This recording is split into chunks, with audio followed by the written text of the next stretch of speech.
Welcome to Madasaling Pinoy, your prayer partner.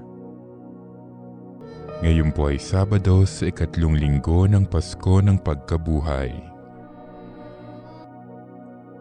Ang mabuting balita ng Panginoon ayon kay San Juan. Noong panahong iyon, marami sa mga alagad ni Jesus ang nagsabi, "Mabigat na pananalita ito. Sino ang makatatanggap nito?" Alam ni Jesus na nagbubulong-bulungan ang kanyang mga alagad tungkol dito, kaya't sinabi niya, "Dahil ba rito'y tatalikuran na ninyo ako? Gaano pa kaya kung makita ninyong umaakyat ang Anak ng Tao sa dati niyang kinaroroonan? Ang Espiritu ang nagbibigay buhay. Hindi ito magagawa ng laman.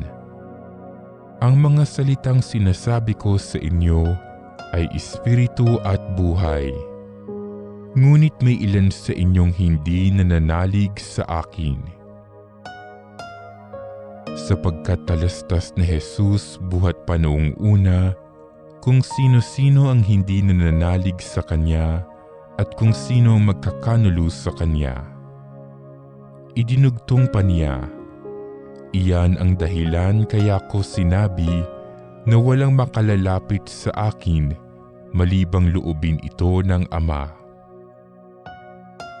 Mula nooy, marami sa kanyang mga alagad ang tumalikod at hindi na sumama sa kanya.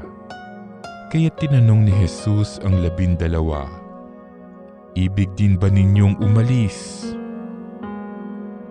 Sumagot si Simon Pedro, "Panginoon, kanino po kami pupunta?